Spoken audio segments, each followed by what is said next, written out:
क्या ब्रश में मामूल से ज्यादा बाल नजर आ रहे हैं? तो परेशान होने की कोई बात नहीं। इसका हल शायद हमारी सोच से भी ज्यादा करीब है। आज हम बात करेंगे बालों के गिरने से बचने के इन कुदरती तरीकों पर, जिन्हें अब साइंस भी मानती है। देखिए, रोजाना थोड़े बहुत बालों का गिरना तो बिल्कुल नॉर्मल है ना? लेकिन सवाल यह है कि हमें कब पता चलेगा कि अब ये एक मसला बन गया है और इस पर तवज्जो देनी चाहिए। तो एक्सपर्ट्स का कहना है कि अगर रोज 50 से 100 बाल गिर रहे हैं तो ये बिल्कुल ठीक है। ये हमारे जिस्म का एक नेचुरल साइकिल है। हाँ, अगर इससे ज्यादा गिरने लगें तो फिर ये तशवीश की बात हो सकती है। चलें, अब जरा मसले की तह तक जाते हैं। अगर बालों का गिरना रोकना है तो पहले ये समझना पड़ेगा कि आखिर ये बाल उगते कैसे हैं। तो आइए इसके पीछे की साइंस को थोड़ा समझते हैं। तो हर बाल की जड़ में एक हेयर फॉलिकल होता है। इसे बालों की ग्रोथ का पावर हाउस समझ लें। ये हमारी जिल्द के अंदर एक छोटा सा ऑर्गन है जो हर बाल को बनाने और उसे मजबूत रखने का काम करता है। बालों की जिंदगी का भी एक पूरा साइकिल होता है। इसमें 3 मेन फेजेस हैं। पहला ग्रोथ फेज, जिसे एनाजन कहते हैं। दूसरा ट्रांजिशन फेज यानी कैटाजन। और तीसरा रेस्टिंग फेज यानी टीलोजन। जब भी इस साइकिल में कोई गड़बड़ होती है, खासतौर पर जब ग्रोथ वाला फेज छोटा हो जाए या आराम वाला फेज लंबा हो जाए, तो बस बाल ज्यादा गिरना शुरू हो जाते हैं। अच्छा, तो सवाल यह है कि इस साइकिल को खराब क्या चीज करती है? कुछ बड़ी वजूहात हैं, जैसे कि न्यूट्रिशन की कमी, हार्मोन्स का बैलेंस बिगड़ना। खास तौर पर एक हार्मोन है DHT। ये बालों की जड़ों को बहुत कमजोर करता है। इसके अलावा सर की जिल्द में सोजिश और हाँ, हमारा स्ट्रेस भी एक बहुत बड़ा फैक्टर है। तो अब जब हमने मसले की जड़ को समझ लिया है तो हल की तरफ भी चलते हैं। और हल का सबसे पहला और अहम कदम ये समझना है कि मजबूत और सेहतमंद बालों की बुनियाद वो ग़िज़ा है जो हम खाते हैं। यानी हल अंदर से शुरू होता है। बिल्कुल, अच्छे बाल अंदर से बनते हैं। हमारी खुराक ही हमारी फर्स्ट लाइन ऑफ डिफेंस है। जो कुछ हम खाते हैं उसका सीधा असर हमारे बालों पर नजर आता है। तो कौन से न्यूट्रिएंट सबसे अहम है? चले देखते हैं। सबसे पहले आयरन। इसकी कमी से बाल बहुत ज्यादा झड़ते हैं। फिर आता है जिंक, जो बालों को टूटने से बचाता है। और प्रोटीन, वो तो बालों का बिल्डिंग ब्लॉक है। इसके बगैर तो गुजारा ही नहीं। आखिर में फैटी एसिड्स, ये सर की जिल्द की सोजिश कम करते हैं और इसे सेहतमंद रखते हैं।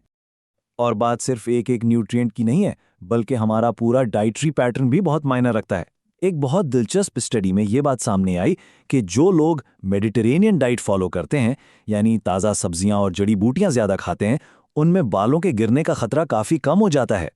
ठीक है, तो अंदर से तो हमने बालों को फेड कर लिया। अब बात करते हैं बैरूनी हल की, यानी वो चीज़ें जो हम बाहर से लगा सकते हैं।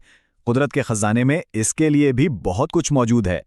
प्याज और मेथी दाने जैसी चीजें, ये सिर्फ नानी दादी के टोटके नहीं हैं।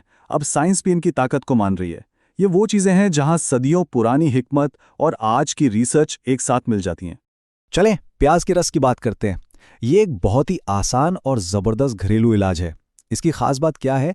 इसमें होता है सल्फर, जो बालों के मेन प्रोटीन केराटिन को बनाने में मदद करता है। और इसे बनाना तो बहुत ही आसान है। इसी तरह मेथी दाना भी एक कमाल की चीज़ है। इसकी सबसे बड़ी खूबी ये है कि ये सर की जिल्द की सोजिश कम करता है और बालों की ग्रोथ के लिए एक हेल्दी एनवायरनमेंट बनाता है। इसे दही में मिलाकर मास्क बनाकर लगाएं, इससे बालों की जड़ें मजबूत होती हैं। अच्छा, अब एक और ज़बरदस्त चीज़ पर बात करते हैं, सॉपामेटो। ये एक ऐसी जड़ी बूटी है जो सीधा इस DHT हार्मोन पर काम करती है, जो बालों के गिरने की एक बहुत बड़ी वजह है। और उसके रिजल्ट्स भी काफ़ी इंप्रेसिव हैं।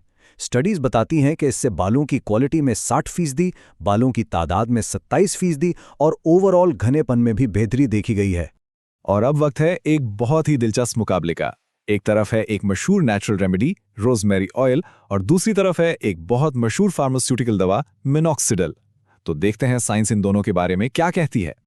तो हुआ यह कि एक क्लिनिकल ट्रायल किया गया जिसमें दोनों चीज़ों को 6 महीने तक एक जैसे हालात में टेस्ट किया गया। और ये ट्रायल खास तौर पर एंड्रोजेनेटिक एलोपेशिया यानी मौरूसी गंजपन के इलाज के लिए किया गया था। और नताइज वाकई हैरान करने वाले थे।